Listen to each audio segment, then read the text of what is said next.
Hello everybody and welcome back to another edition of our Dragon's Maze set review. I'm Evan Irwin, this is Brad Nelson. All Day, and we are back talking about the blue cards today. We're talking about the Azorius cards and the Simic cards. It's going to be totally sweet. I'm excited about it because we get to kick off with one of the best cards in the whole set, and that is Aetherling. This is finally what decks like Esper needed to win a game. Like all the great cards like Sphinx's Rev backed up with all these removal spells gets you so far in a game, but then you can't close it out. And like we had trouble figuring out how to do that. So it was just drown yard, mill out your opponents, things like that. But now in a tight little package, you have a win condition that will never die, will always get the job done. I mean, it's like, you know, all the Esper decks, I mean, they kind of just rely on the Thalia Drown Yard because they didn't have Aetherling. You know, you didn't have a Titan that could just finish the game. And make no mistake, this is a Titan. This is a card that is going to run the game as soon as it's out there. It is 7 mana. Not 6 mana. Yes. Because you never ever run this thing out there unless you have a blue mana to protect it. Now, I personally think you should run it out only if you have 8 mana because I want to protect it and then they're going to try to kill it again and you protect it again. I personally think you don't run this out until you have about 11 mana and a counterspell to play with it. I mean, that's the whole snowball effect control decks have now. It's Sphinx for 4, Sphinx for 6, Sphinx for 11, and then you play Aetherling once you've stabilized and you have a million cards in your hand that protect you, things like that. You don't need to run this out right away. The deck is designed to just generate a long game, but you finally have a way to close them out. There's an incredibly small amount of control cards in this set. I mean, I personally feel that there's just very, very few. If not, like this is basically the only one that is purely designed to help control decks, you know, in the slot that they needed, which was, you know, the ultimate finisher, because for a blue deck, this is one of the ultimate finishers. All of its abilities are incredible. You do kind of have to have, you know, 8 to 9 plus mana because what happens, you know, is that you're going to play your Aetherling and then they're going to say go and they're going to be like, okay, ultimate price it, and you're going to exile it. Then it's going to come back in on your end step. Yep. And then they're going to try to Supreme Verdict. So then you got to do that, and then you're going to try to get rid of it, and they're going to try to get rid of it again, and blah, blah, blah. But because it comes back on an end step, the next end step, that's actually something you have to take into account when you're blinking it on your turn because they're going to have it available on their turn. Yep. But the ability to do 8 a turn, unblockable, that's second ability, man. Yes. That's where it went like, whoa. Yeah, you can't just like chump block with Lingering Souls tokens. Right. That's just a big thing. I also really like because this card is able to like blink and then wrath. It's a threat that even if you don't have the game stable and you try to stabilize with this and then they're like, oh, they played a creature. Because that's the thing about control decks is like, oh, they have a creature. That means I get to dump more resources and they lose more too. Exactly. I mean, now that's it. It's just blink out, wrath, get it back, block. Like a haste guy. Like this card is phenomenal. I'm actually surprised it's rare. This is one of those cards that I feel like Wizards would have just made a mythic because it's so good. I agree. I mean, part of it I feel like maybe it's not a mythic for whatever the constraints the mythics have, and the other half is that maybe it's one of those cards that's it's not obviously mythic. Does that make sense? You know, it's a card that particularly new players can, I feel, sort of underestimate in that they don't really see, like, I'm paying all this mana for a 4/5. You know, I can pay way less for a 4/5. I can pay all these different, you know, amounts of mana for all these other cool effects, but they sort of just made this perfect, beautiful control monster. Yeah, and that's exactly what this card will do. Oh, so good. Maze Glider. All right. Even though he looks like he's like a plant, that's the thing that I don't get. I feel like he's on the ground and he's growing. It looks weirdly plant-like. I mean, maybe it's too heavy for a plant. It would just like be on the ground, so it is a plant, but it can't fly too far away. Yeah, I mean, like the art descriptions had to have been really strange, and they don't really, I feel, have anything to do with its ability. Well, it's a little strange. It's like, all right, so we have the Simic. All right, so it's kind of like a fish, but put some fur on it and claws, and make sure. I think it wants antlers too. And it should be gooey, antlers. Gooey fur, just with stuff on it, shiny. But not wet fur, just gooey, not wet. Right, you know, just clumped. Yeah, you got that? All right, we need that in a week. Make it a lizard. So Maze Glider as a 6 mana 3/5 with flying, it's a fine man and limited. Yeah, especially when like all the multicolored like ground pounders usually have a really high power and toughness. Yep. And now they just get lifted in the air. Like I think that's like a really cool thing. And I love cards that just like when you play it, all your other guys do something right away. It gives it that haste feel. Yes, which is terrific. There was the 6 mana, I think it was the 4/4 in Gate Crash where all the creatures with a +1/+1 counter gain flying. But this I feel is even less restrictive, even easier to cast in a multicolor type build, and it just has the ability to completely change the game by itself. And not even have to attack with it. Just you play it, and then everything's different. And I think that's awesome. No, I do like this card a lot. Good man and limited. Mindstatic. Double mana leak. What's better than 1 mana leak? Yeah, 2 mana leaks. At twice the price. It's just so good. It's like that time when your opponent top decks a 2-drop on turn 7 when you really need to get rid of it. I mean, yeah. You've got Mindstatic. It's nice that you're basically almost always guaranteed to counterspell with this card. You're going to be able to play it in a sealed environment, which is really slow. It's questionable. It's probably a sideboard card in draft, let's face it. But, you know, any counterspell in sealed, I always love the counterspells in I mean, the sealed. counterspells in sealed usually are good, but they're the 3-mana ones. The 4-mana ones are always like those discombobulates and the rewinds, the ones that give you another huge ability. And with that huge ability, justifies it a little bit, and they still didn't see that much play. 4 mana for a counterspell is obvious. It's like a huge tempo loss. Yeah, I mean, they basically, they reprinted this card already called Hindering Touch, which was a storm card, and you know, that's a real fair mechanic.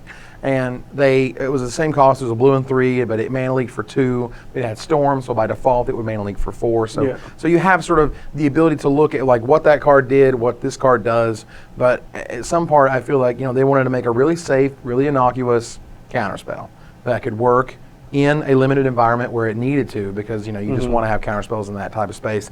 It had never been done before. No one had ever done a double mana leak, and hey, you know, Zach got to do twice the mana. See, they should just make a counterspell that costs like colorless blue, and it says if you have less than 40 cards in your library, counter target spell unless they pay 3, and then it's always in sealed and not in constructed. It would work. See, I should design Magic cards. I'd be good at it. Murmuring Phantasm is a wall.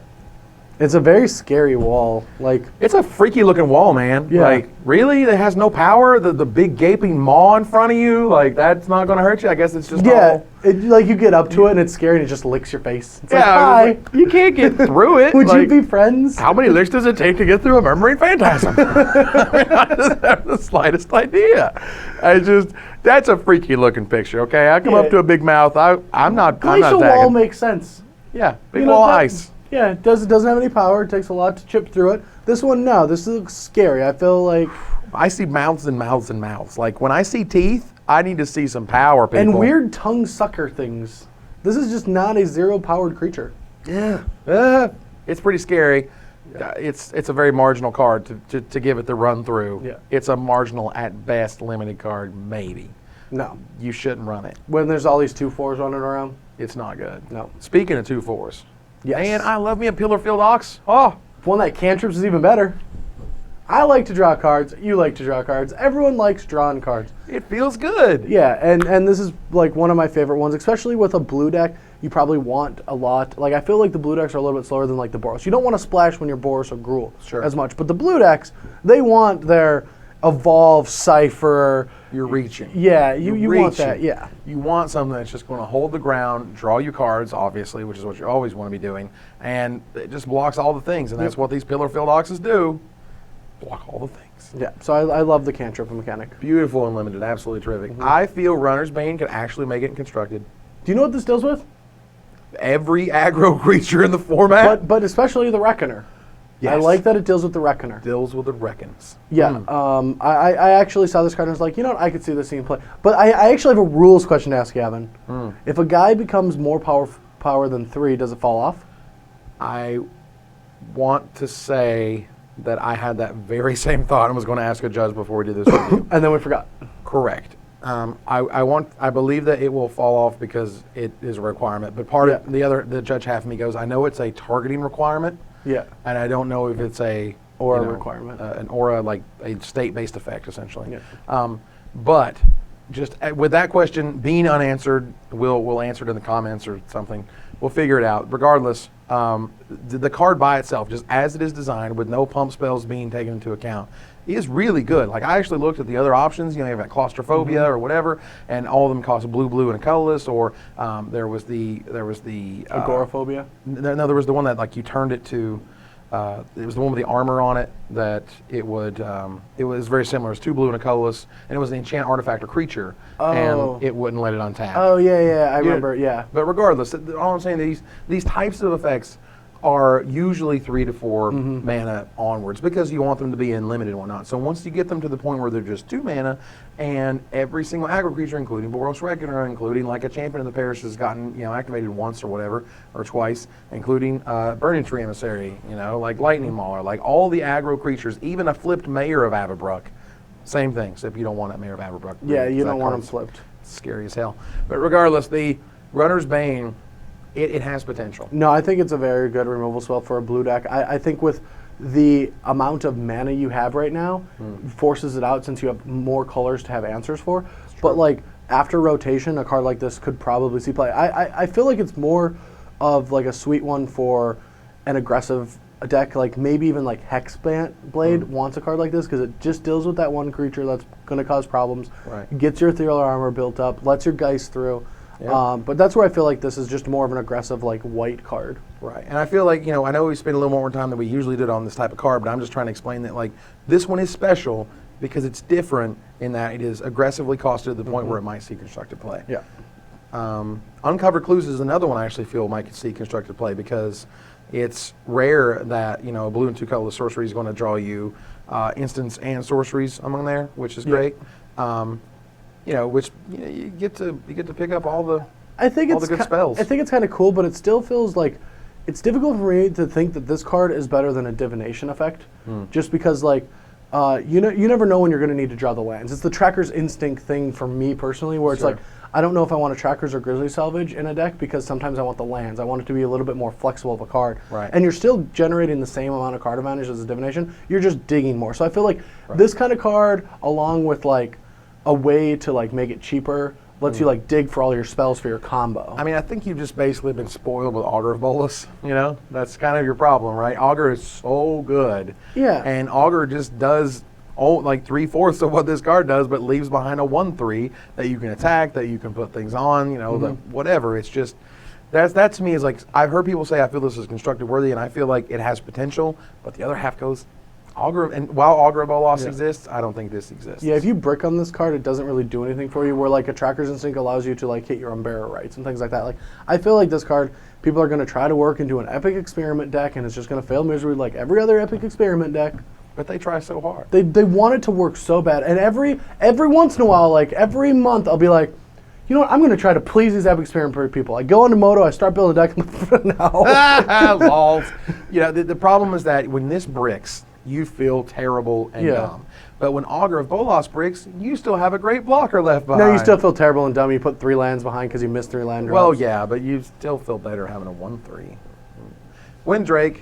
You know how many times this guy's been reprinted? Do you know how many times it's been good and limited? 9 times. How many times has it been good and limited? 8, I think. That's not how this works. 9. Yeah! Yeah!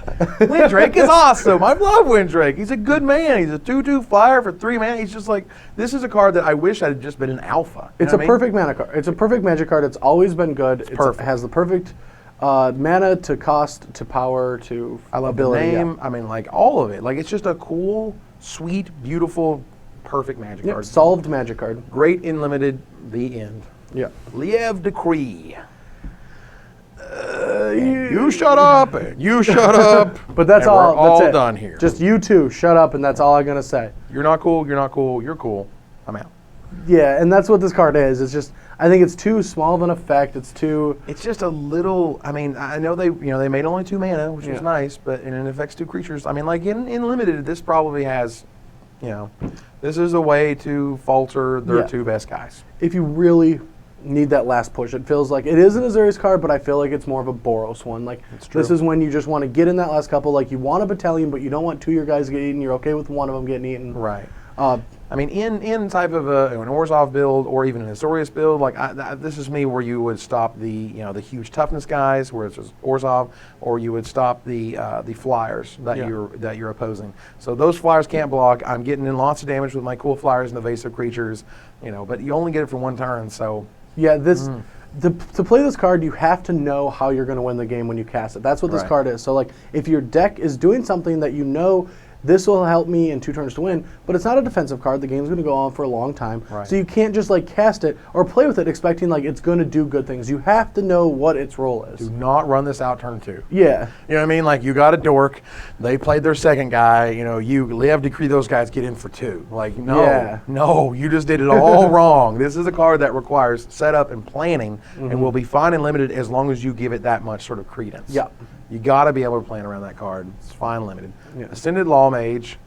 Nah. So there was this card in Innistrad. was a mana less. It had hexproof.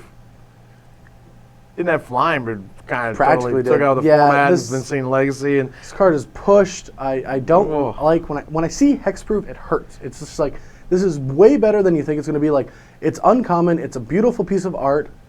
It is a beautiful piece of art. Yes, but that goes with my, like, how good a card is, and it's true. That's a weird barometer. It is a weird barometer, but it works. I guess. And don't laugh. It works. It works, and it's just a great power and toughness for hexproof. Like, this is not a card that goes well in combat. That's where all these 3/2 flyers for 4 usually have different abilities. They have first strike or something. But hexproof is amazing. This seems like a first pick. Like, get in my deck. This card is awesome. If your opponent is not in the air, they're not shooting into the air against this guy. Like, that's the thing about this. This card is racing your ground opponents, and you don't have to worry about your opponent on that last turn being plummet. Exactly. You know, like, it's gonna deal its 3 damage. Right. So. Lol shock. Like, no. Like, I'm gonna put this awesome creature enchantment on it because you can't target it, and now my guy is even scarier. Like, this guy, yeah, let's cloak him up. I do not want to play against this guy when they go turn 4 Ascended Lawmage. I'm like, clock officially set. Yeah, it's a really good card. Council of the Absolute. All right, you take this card because, like, everyone's talking about how awesome this card is. I don't see it. Look, I don't want to be negative. You don't have to be negative. I'm just look now. You got to get it out of the way. Sphinx's Revelation. Okay, I get it. Yeah. I get it. You're going to name Sphinx's Revelation in the Esper Mirror. You're very clever. I understand. Everyone put that together in 3 seconds. What doesn't sort of come together immediately is the ability to reset this card. Play Sphinx's. Name Sphinx's Revelation Sphinx for whatever.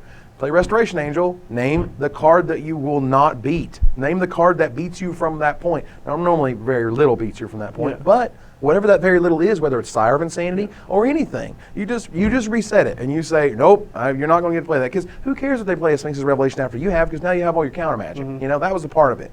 I get my Sphinx's Rev, I reset this to whatever card I don't want you to ever play, no matter what it is, and then that's the rest of the game. And the guy has nice, power and toughness, so he's going to be able to block everything. I'm just saying, people continually think this card is bad or think this card is so narrow it will see 0 play. And I'm like, this card is not that narrow. This card actually has a lot of options, I feel. Well, yeah, so, like, what I think this card's going to do, and I think it's a good home for it, is, like, in the Prime Speaker ban decks. But I don't actually ever want to name Sphinx's Revelation with it. I want to name Supreme Verdict, and I want to name Umbera Rights. And I think those are, like, the two. I want to name Bonfire against Jund. Sure. And that's where I think this card's really going to be. I think you want to be playing this on the more of the top end of your curve, and you want this to be your first creature. I think you want to be playing Smiters and Avacyn's Pilgrims. Yep. And you name Supreme Verdict, that's really good. Yeah. The control decks have a tough time dealing with that. Against Junk, you name Umbera Rights, what are they going to do? Right, they're just going to have to sort of out-creature you at that point. Yeah. And my favorite, like, you're going to be playing a deck that's going to have a ton of mana. You're going to be able to do, like, some silly thing, like, to be able to play your Sphinx's Rev and then blink it and then name, or name Supreme Verdict, blink it, name Sphinx's Rev, Sphinx's Rev for 1,000,000, blink it again, name Supreme Verdict, go! I'm saying, like, the ability to blink a creature, with Cloud Shift and Restoration Angel, of course, is just... There's a lot of play to this card that people have yet to discover. Oh, and it is. It's going to have a lot of play because it's a fixed Meddling Mage. The problem with Meddling Mage was always just defensive or reactive, where this is a proactive. So you can just be defensive with it and name the cards in your opponent's deck. You can play yours. Sometimes you both have the same card and you're like, my Dissipate's cost 2 and you can't counter anything. Right. And the problem with Meddling Mage was that it would lock you out. Like, this one doesn't lock you out. Meddling Mage just says you can't play that card ever. Yeah. So it was nice in the mirror in that it could stop that thing, but this gives you actual benefit on both sides. And it stops the scariest thing they could be doing to beat you, which I think is just unreal. Yeah. No. I think it's going to be awesome. I love it. Deputy of Acquittals, another one I love, mainly the Artist Suite. Yeah, the art's really cool. Let's just go ahead and blow it out. So if the Artist Suite... It's a good card. It's a good card. And it looks like it came from, like, Pokemon or, like, Dragon Ball Z or something. One turbo away, guys. One turbo away. Now, look, the Deputy of Acquittals, the card itself, though, I mean, it's very White Mane Lionish, but that required you to return a creature. This could just be an end-of-your-turn bear. Or this could be an end-of-your-turn, just value. Block with this thing, you have a trick. Nope, no thanks. Yeah. It does everything the Azorius deck wants to do. Yeah, no, I definitely like this card. It's, like, works really cool with, like, in Limited it's amazing, like, but I also think it could work really well with Restoration Angel in some kind of blue-white aggressive deck. I feel like that's possible. It's a human, go with the champions. There's a lot of sweet cards for blue-white right now. We haven't seen a blue-white humans deck pop up lately, but I feel like that could happen. Like I think this card is going to help solve a couple problems. I can see that. I feel like, what would happen is you have an Angel of Glory's Rise out, or you cast Angel of Glory's Rise, you bring back all the guys. This is one of the guys you bring back, and you just pick up your Angel of Glory's Rise. No, you just kill them because you Fiend Hunter and then you just combo. Well, yeah, you Fiend Hunter combo, but if you don't, well, you know if your what? You opponent just has take my Blood little Artist? scenario and you just throw it all in. Whatever. I like it. It's I cool. like this card. It's Yeah. one of the first cards they spoiled. I think it was sweet. It's a beautiful design. It's a nice twist on these types of cards. You are paying, one color and another color so that you can get that benefit that White Man Land didn't give you. Yeah. Or Stone Cloakery and those guys back in Time Spiral. Sweet limited card. I love it. This is also a limited card that I absolutely love. This card is really good. Yeah. It blocks everything. It's so unique, and it's a Glorious Anthem when you attack. So I love that it blocks everything. It has the Vigilance, so it just pokes for its one, Right. but it makes your team bigger. It's like, I love combat cards. That's my favorite place to be, and a blue-white combat card is sweet. Oh, this one was so good. Like 5 mana flying vigilance, 1/5. Like everything has to somehow have 5 power, or just you're negating your best creature every turn because this guy's just going to block it. And yeah, he's just so good. He does not like Gruul. Nope. Gruul scares him though. But if you have the hexproof 3/2 flyer in this guy, like that is a heck of a combination. Yeah. Absolutely great. This guy is sweet. I don't know about first pick status like the first guy, but I know this guy should be high up on the list if you're going for the blue-white X type The beatdown, aggro. yeah. Blue-white X aggro. This guy is great and limited. Absolutely awesome. Yeah. Lavinia of the 10th. This is my pick for one of the cards that is going to be underrated. I don't know what you do with this yet. I don't know if it's just... Yeah, I feel like it's just a black box right now. Yeah. No one really knows what is going on But with this thing. it feels really powerful. Like, protection from red is sweet. There's a lot of things like, when you say protection from red, you're like, oh, you can't Misery Mortar, but it works against Boros Reckoner. Yeah. And that's a huge creature in Magic. We know true. that it's strong. It doesn't get beat up by Huntmaster. Olivia can't target it. There's a lot of cool things this card can do. But the best is it stops Planeswalkers. Like you can stop a Domray Rade for a turn. That's pretty good. Yeah, especially if they go tick up Domray to 4 and you're like, play this, now it can't, now I can attack it, now I can't go up to 5. It stops their whole sweet. team. Like at the top end of your curve, you can just be like, dude, play this, get a champion trigger. All your guys can't block now, attack for lethal. Jeez. Yeah, I feel like this is a really good Magic card. It seems, with those scenarios, it seems a lot better. Most of the issues, the way that people were explaining it, is, it wasn't in this chain. It wasn't, champion into emissary, into Mauler, into whatever, into Reckoner, into something, into Lavinia. It was always like, well, you just play Lavinia. And I'm like, that's not enough. This 4/4 with Pro Red is not good enough versus basically most of the scenarios that you're explaining. And so when it's part of a chain, it's good. When it's part of something that, you're Lavinia and then you resto so they can stop doing things. Restoration Angel is unbelievable. I mean, it combos with literally every creature ever made, ever. Yeah, basically. And it is one of the best creatures ever. So we're just going to keep bringing it up every single time throughout this whole review. I'm not apologizing because it's amazing. But Lavinia of the 10th, I want this card to be sweet. I feel like its stats are a little low. Like it doesn't, it's going to kill a Thragtusk, but it can't kill, an Obsidat, right? So that's the thing. Yeah, but I don't think killing these I don't look at cards for how they trade with their comparisons for their Fair. mana cost. I'm looking at this as a finisher, Sure. as in they can't block, you get to attack. Lingering Souls tokens are in there too, so when your opponent's thinking they can block, they can't do that. I think when you look at it as more of a falter, plus a creature that's very hard to deal with, when you already have an established board presence, this card gets way, way better and becomes being a real player in Constructed. And limited, obviously, this card is sweet and ridiculous and will really be seen as Red Falter effect on that. So, again, this is another card that you don't just auto-slam the minute you have the mana. You say, when is the right time I can, play Lavinia the 10th to get them the most? Yeah, but most of the time it's going to be turn 5.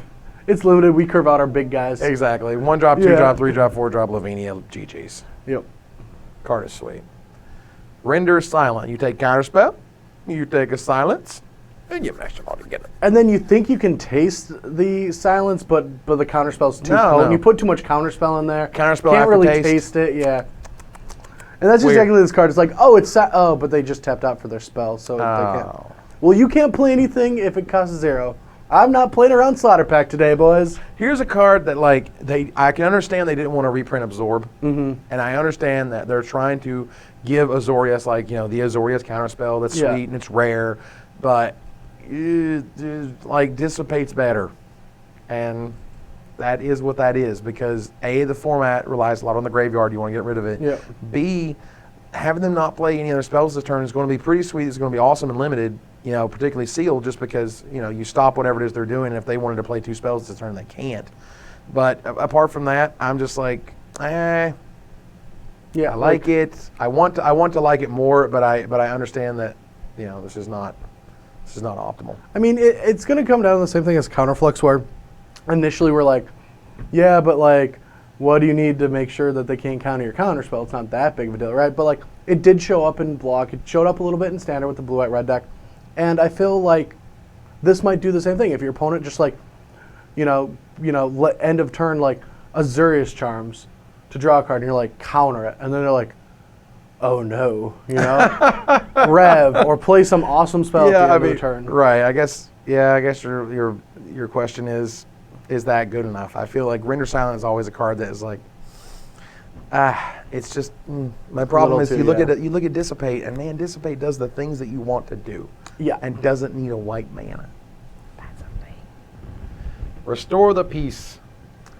I mean, the art's like one of the sweetest ever. It's just like, it's pretty cool. Just vanishing all the people. Like, you just see the shadow of the burn of them. Right. I like that little sort of soot, like, you know, left over behind, and there's that guy on the bottom left who's like, right before I'm sorry, he, like, here's pops. the Bred back. Exactly. So I mean, I like the effect. You know, I appreciate the fact that, you know, at the end of their turn, you can just be like, okay, return all your team now, lols. Yeah, the only time that I really like this is like if there's like some weird, like, you attack and they block in a way that everything bounces off each other, like in our pillar hoof, you know, format. But I never like the ow, kill it kind of effects. Like, you know, you take the damage, then do something to a creature. I've just never liked that. Well, it's one of those type of effects, you know, No Mercy or whatever, that look really good. Yeah. You know, they read, you're like, whoa, whenever a creature deals damage to me, it's dead. It's just like Teza, you know, the Envoy of Ghosts has the same thing, where you're like, man, you know, they hit me, they're going to die, and I'm going to get a thing out of it. That's awesome. That No Mercy didn't even give you that.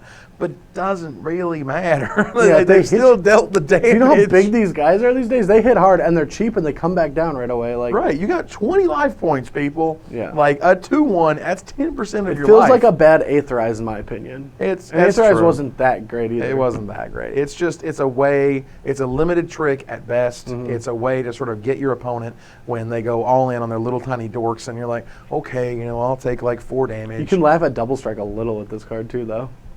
That's kind of cute. It's too narrow. It's adorable. Yeah. Now, we are talking about the blue cards today. However, this is a Simic card. So, Mr. Battering Krasis, which has evolved. And, Brad, would you let me know what evolve does? For me, particularly. So, what evolve does is, whenever a creature enters the battlefield under your control, if that creature has greater power or toughness, along with toughness, it's got a bigger butt. Oh no! That this creature gets to put a +1/+1 counter on it. It's like we completely missed that in the last review. You guys, if you didn't watch, you should go back and watch our Simic review for Gatecrash, because it was hilarious. Because we were just like, why is this a 6/2? Why is it a 1/5 with Evolve? Right, Adaptive Snapshot doesn't make any sense. Yeah, like it's a 1/5. They're just weird. That's why Wizards just want some. Wizards just so crazy. Yeah, they just want to be weird. What? No, we just got it wrong. we are adequately embarrassed, but ultimately, as a 3-mana 2/1 Trampler, you know, if they wanted to push it, they could have made it 2 mana. If they really wanted to push it, like to the point where it might actually have gotten constructed if it was that low. Yeah. But now it's limited, like just perfect for limited. And it's also a hammerhead dinosaur. Yeah. That's what this guy is. He's a dinosaur with a hammerhead. He's a fish beast. It's awesome. Simic are the sweetest things ever. Dude, I love Simic because it just lets the creative team just be so weird. Just think of the weirdest things and just slap them together, and Simic obviously made it. Yeah, they just definitely have fun with like just these creature types. Oh, I'm waiting for like the Octopus Cyclops. Either way, really good and limited, not going anywhere else. Now the Renegade Krasis. Now this is your Evolve Lord. It is your Evolve Lord, and this art to me looks like it's from a different game. It really looks really different, doesn't it? And that struck me. Like it's shockingly different. I can't put my exact finger on it. It just feels almost like the art. It feels like a 1990s RPG piece of art. Yeah, like this seems like a strange. bad guy from an RPG. Like a still from like a video game art book or something. Yeah. But, you know, otherwise, it's one of those cards that I feel is just going to be a casual superstar. Like, this card, I feel right now is pretty cheap, and foils are really cheap, and then you're going to have this thing, you know, 5-7 years from now when Renegade Krasis is a whole bunch of money because, they're, you know, like, it's just an awesome card for casuals who love +1/+1 counters. They love Evolve. It all works together. It's great in Limited. It probably won't get there in Constructed, but, you know, regardless, I love the fact that it exists. Evolve needed a Lord. It's going to be a casual superstar for years. I don't know if this thing like works the way I want it to, but the cool thing about Renegade is if it does hit Constructed playable, I like that it works well with like Young Wolf, Stranglegeist, Experiment 1. Like it triggers off these guys. So like cards that you wouldn't really think about, like all these Undying guys that pretty sweet. Yeah, that also get their benefit. So you play a Young Wolf, you play something else, you put this, your Young Wolf dies at 2/2. Now you play like a you play the figured it out. All right, here we go. All right, so you go Young Wolf, you play your Krasis, and then you play the Rapid Hybridization. I was about to get counter, get a counter on that, and all of a sudden you got a 3/3 Young Wolf, and that's all it took. That's it. That's all you had to do. That was on like SCG Live, you know, a couple weeks ago. By the time you guys see this, you know, there was a guy playing turn 1 Young Wolf, turn 2 Rapid Hybridization my Young Wolf, and then, you know, I've got a 3/3 and a 2/2. Yeah. Pretty sweet. Do you have any other evolved creatures? Evolves as well. He had the Raptor as well. But, you know, they all work together in that regard, and maybe this card works in that shell. I hope so. It needed a good 3-drop. That's the problem. They were running like Dragmangler that seemed cool, but it didn't really like go with theme. So. Yeah, it didn't do it like sort of the way you want, which is a high power plus like sick upside. So it's cool. Terrific card. Beetleform Mage. Best basking root wall ever. Best like flavor text for a Simic card ever. Human insect wizard. Yeah, he's an insect wizard, baby. I mean, this is what happened to Delver Secrets when he took the bad formula. Like when he just like mixed it up and got it wrong. He was like, "Oh, this green mana tastes so good." Oh God, yeah. Insect wizard guy. But yeah, it's cool. Like I think just being a 2/2 for 3. Like I like my root wall effects to be on cheap cards that go on curve. Sure. So like I mean it's fine, but like giving to a 4/4 flyer. That's cool. That's cool. But the thing that I always loved about the root walls is like it goes on curve and you just attack, and they're like no blocks. And you're like, all right, now you gotta pump it. Once you get to these late games, I feel like if you attack before you pump it, your opponent's like, yeah, I don't want to deal with a 4/4, block it. So you're forced to not attack with it. Right. Well, does that make sense? Should I say that better? No. But you're forced to activate it first. Yes. Whereas before, you could leave yourself the option of using that mana to activate it or casting a spell. Now you have to invest the mana and swing over. But a 4/4 flyer, I am okay paying essentially a green and blue upkeep on. Yeah, it is. It is very powerful. It's super sweet and limited. I'm kind of impressed that it's a common, but at the same time, it does tie up your mana every turn. It is mana intensive, being green and blue. It doesn't hit evolve that well. Agreed. And so, but otherwise, it's a really sweet card. Awesome and limited. Bred for the hunt. I've already tried this in Constructed. I'm sorry. I think it's fine. Oh, come on. I had it in my sideboard. So many cards like this. I played it in the sideboard. It didn't seem bad. With the Young Wolf Experiment 1, like shell, where your guys all get counters on them, like it feels like a better Triumph of Ferocity. Well, that's the card I was gonna bring up because this is a card that I feel you instantly look at. You say, Bred for the Hunt versus Triumph of Ferocity. Obviously, one can gain you a lot more card advantage than the other. It's that what's the hurdle you have to jump through for this one versus that one? I mean, Triumph of Ferocity would trigger off a Birds of Paradise if that's the only creature on the board. So that to me is a really powerful, versatile thing. Whereas Bred for the Hunt, I not only have to play it, I not only have to have a creature out, I have to have it have a counter, and I have to hit the player with it. That's 4 different things I have to fulfill, versus Triumph, which is I have the Triumph, I have a dude. And so it's the amount of hoops that you're required to jump through. Like, I've been fooled by these types of cards too many times. I just have to say, Evan, some people see the world as a place for infinite wonder and knowledge. and some see it as an infinite dinner plate, and I'm hungry Woo! for some wins. Hungry.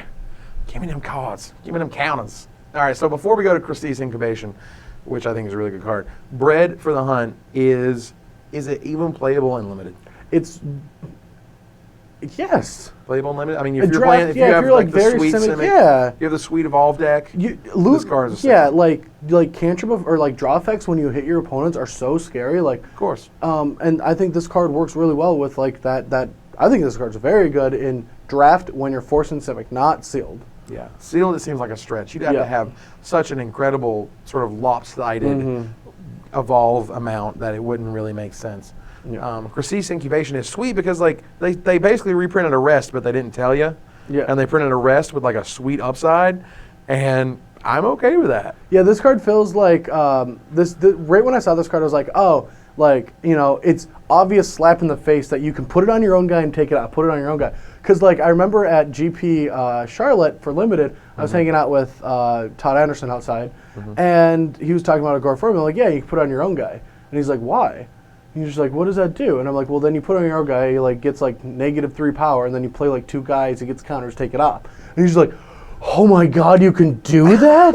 I never thought about that. And that's like what this card can do too, except it's just much more like on the card. It's obvious. Right, if you're really paying attention, and it is a little bit more obvious, but I still think like, you know, you're going to get people who are just reading that card and not recognizing the other half of it. You know, it's a 7 mana, you know, buyback, put +3/+3 counter, you know, 3+1/+1 counters on my guy. Or 2 rather, I'm sorry. So that's a 7 mana spell that this is. But ultimately, it gives you the ability to stop their best thing. Yeah. Then they're going to play some insane bomb, and then you're going to be like, you get, you know, 2+1/+1 counters, but I can't beat that card. Yeah. So that lets you beat that card. So you're going to be in the late game. This is just going to be sitting on a dude, and then you're going to activate it and take it back, and then they're going to be like, what? And you're like, like, you go some counters, but now your awesome guy is not going to win the game. And then when it's not just a spell that you need to play against a guy and it's late game, you can just, you know, for 7 mana in top deck wars, you just keep putting 2 counters on a guy. And 2 counters on a guy in the really far late game, limited is a very big deal. And I think it's sweet. Also, there's like a bunch of Evolve that like trigger off counters, give you more Fathom Sage. Return, draw 2, put 2 counters on. Like, it's really sweet. Or Fathom Seer, yeah. Absolutely. So you can, you know, and you can also, I mean, if your board presence is enough, you know what I mean? Like if you got like a ground guy and a evasive creature and you have like a 3rd guy, you can just cast the Incubation on your guy and say go. Next turn, untap, return the Incubation, your guy's bigger, and then bash in. Yep. Like there's a lot of ways and to then slice that more and of dice his with this flavor, that gave him time to incubate actually. Exactly. Like, just works. It doesn't really understand. It's just like, you throw him in, you throw him out, and he's like, I'm awesome. This is like Captain America style, man. Now, Mana Drain is next. They called it Plasm Capture, and they made it cost a little more difficult, but it is freaking Mana Drain.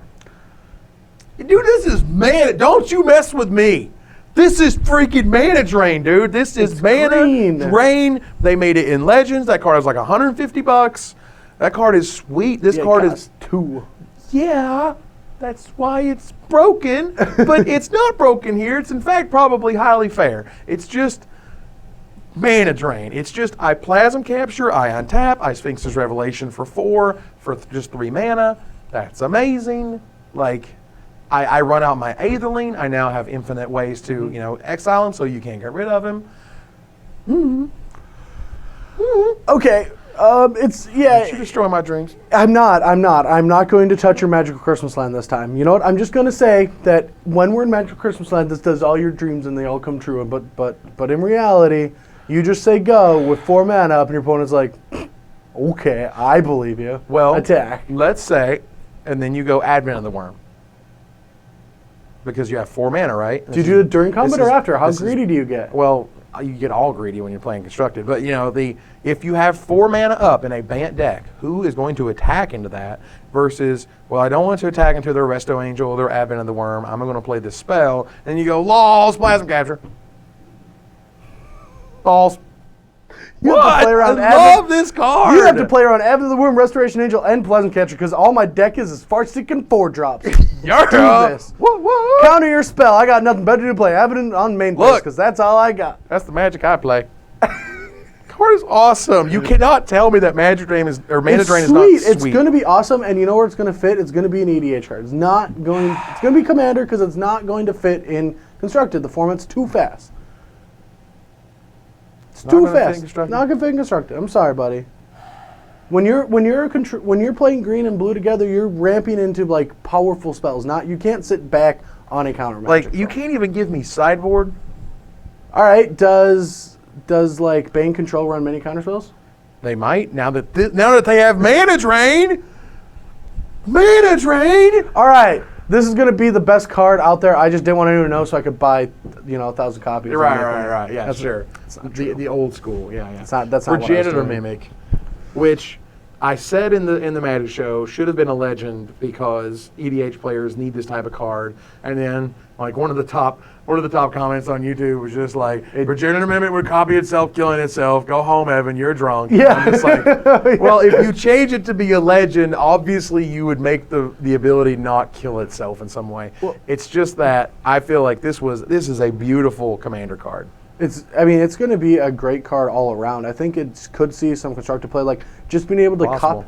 You copy your opponent's creature, and then you just keep getting that effect over and over again. Like you get a Thragtusk, if they kill it, whatever, you get a 3/3, right? It still kills all the legendary creatures, but like that time when your opponent can't do anything, it's like untap, Thragtusk, go protect my Thragtusks. Like I really think this card's really powerful. The ability to like.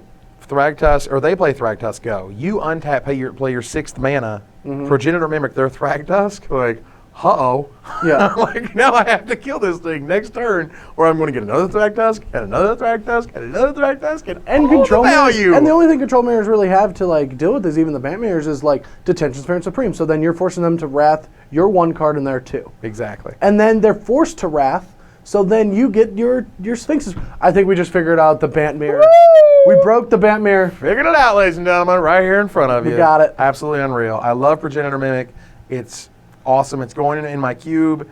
It is followed footsteps. That is awesome. Oh, so good. Love it. Species Gorger. When you're stampeding wildebeests, have to be as fat and gross looking as possible. It is a big old frog beast. I don't think he moves a lot. So what happens when the princess kisses that? No, it eats it accidentally. She's like, and he goes, oh. You're like, wait, was I supposed to? I'm sorry. Crunch, crunch, crunch. Yeah. Then he goes and eats the kingdom that he would have spent time in. Right. Chewing on the castle. Like a 6/6 for 5 is fine. What you want to do is be able to get value out of it. You want to be able to trigger stuff, whether it's evolve, whether it's extort. Like this card gives you lots of ways to play. And we had the Phantasmal whatever guy last set where it's if it attacks you have to bounce it. I like this because you can you can bounce this when you want to hit all your vault, or you can just hit your weakest guy. I just like that ability of this card. So much better than the Phantasmal guy, and I think it's going to be a great end of curve for the Simic decks. Yeah, one of the best, sweetest Simic limited cards in the set for sure. All right, so Vorel of the Whole Clade. Woo, that name, boys. 3-1/4. Don't think this will see any constructed play. It could see some commander if it can do cool things with all these different kinds of things. Commanders commander players just love this card to death. They're super excited about it. They're the ones who can really get the value out of this card. And that's fine because not every card needs to be made for every player, and they need some love, and they got a really sweet one in this one. I just know all the commander players were just rattling off every counter card they could possibly think of because they just, they love that stuff, and that's awesome. So more power to them. I think it's sweet. Ultimately, you're probably going to be playing it limited because the ability to get evolve, get those triggers going, get those counters, on there, yada yada yada. It's going to be sweet, but. I like how they left out Planeswalker. At the first glance, I was like, oh, what does this do to Jace? Oh, man. It's funny they literally just didn't say for each counter on target non-Planeswalker permanent, put another counter on it because that would have been funny. They didn't want to be that overt. Yeah. Essentially. But I think this card's awesome limited. It hits your evolve immediately. It starts the chain. Then for the rest of the game, it's put 1 counter on this guy, put 2 counters on him, put 4 counters on him. Yep. Yeah, for each counter is a nice phrase. For each counter, put another counter. Yeah, it's really good. I think this card's awesome and limited. In limited, you're going to be kicking some serious butt. So we're to the split cards. We are to We're going to protect. And we're going to serve. We're going to Pillarfield Ox. And then we're going to Agoraphobia. Yes, Pillarfield Ox agoraphobia. Ha. Probably in my opinion, the worst split card of the set. I feel like a blue-white, like, it's cool that it gives an ability that no one plays with another ability that no one plays. And together, so maybe no one will play them. No, maybe they're marginally playable. Yeah. Because they're always like unplayable but strangely marginal. Unplayable but strangely marginal. And I feel like just enough. The costs were also, I think, flipped. I think it should have been a 2 mana +2/+4 because that was a better card. Ooh. I mean, that was already a card that existed. Well, but it wasn't a green, right? Are we talking about? Well, Spidery Grasp untapped it. Oh, sure, yeah. But you know, the idea of white getting too good of a pump spell, like if this were green-blue, I would understand if it was a green and coast. But I don't have so many problems with the cost. I think it's just going to be a really sweet limited card. Yeah. Yeah, it's going to be good in limited. It's good in combat, especially blue-white needs these tricks. Right. You need to be tricksy about it, and it's super versatile. Give and take is awesome in limited. It's just going nowhere else. It's going in Commander as well because I feel like removing the +1/+1 counters to draw cards, like that's the thing they can really use and abuse, and it'd be sweet. This to me personally was probably the split card I like the least.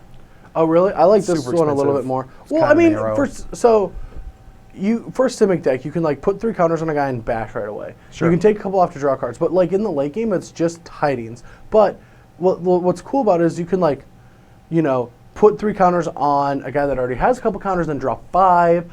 You can put counters on your flyer early in the game, or put them on that and remove from a different creature. Like your experiment one, like he's weak. You get to like take all the counters off of him, put them all on something else that doesn't evolve. Like draw into more evolved things. Like I feel like this generates that second boost some decks really need. When both players are stalled out and you're like, oh look, I drop 4, I give this guy power, I like get to do all this stuff again. Right. I feel like and when you explain it that way, I feel like probably my issue with it is that it doesn't read as well as it plays. Yeah. Does that make sense? Oh, for sure. It reads kind of boring. It reads kind of like, for both, you're like, okay, you're putting counters, you're removing counters. That's really cute. But in the real world, when you actually have play situations, the ability to do all these different things and to be able to draw more than just the 3 cards, far more exciting. Yeah, it's not just cool draw 3 for 6 mana. Right. Yeah. No, I think this card's really cool. I like it. Beck and Call. Elves are a thing in Modern again. They are. Like, hopefully they are. I really like the elf deck. I was that guy, like, right when if we did the set review on day 1, I'd be like this. Oh my god, you get to play elves in Legacy or Modern again? Like, that deck was so cool. You get a Cosmo Courier. And then the day after I, like, talked to Jerry about it, I'm like, yeah, it's not going to be a thing. Jerry ruined all my dreams. Jerry is a dream ruiner. He is. I love the guy, but he'll just crush a dream. Just yeah. Whereas city, and a world, and whatever. Now that he's Merit Lage. As a 2020 Indestructible Flying Monster, sure. It's the Beck half is sweet in that Glimpse of Nature required you to cast the creatures, and this one doesn't, so it's just entered the battlefield. I like how the Call half. It's super sweet and limited. It's really expensive, but it's sweet enough. Yeah. And basically this card is more or less the Beck half. It's just what does Beck do and how good is it? It's only good and limited because you have a Call half, because that Beck half is just not enough. Because at most you're going to Beck and then play like 1 guy, maybe 2, maybe. And at that point it's terrible. Yeah, it's not good enough in limited unless there's like some combo you set up where it's like some kind of hatchling card that like when it gets a counter, it puts all these tokens into play or something. I don't know. And I can't think of one. Your problem is that this is more of particularly the left half is very sort of constructed oriented, I feel. And the right half wants to go along with it, but they didn't want to make it too good, and yada, yada, yeah, yada. They couldn't make it like 4 mana, put 3 1/1s into play. That would just be a little bit too good. Exactly. So what you have is one half that's super excited and full of possibilities, and the other half that is like, it's all right. I like it okay. It'll probably do more things. We said the format's going to be slow, so 8 mana to put 4 guys in play, draw 4 cards does seem sweet too. It's certainly sweet. I mean, if you get 8 mana, this is the card I want. I want this card in sealed because of that very fact, because this is an awesome, awesome top deck. But ultimately, it's very constructed oriented, and because you don't know these shell other than Modern Elves that this type of card would go in. Yeah, and we know 6 mana for 4 1/1s is just not good enough. Not going to happen. No. So, oh well, so that brings us to the end of our Blue Azorius and Simic review. It's almost half over. God. We've never went through sets this fast since, I don't know, New Phyrexia. New Phyrexia. Oh my God. We're just having a lot of big Yeah, sets. a lot So of big ones. We're ready for this big marathon of hundreds and I hundreds know, of yeah, cards. they're going quick. Absolutely. So, guys, we will see you here tomorrow for the next part of our Dragon's Maze set review for Evan Irwin. Brad Nelson. We're tapping the cards. Oh, that's my line. So you don't have to. Really?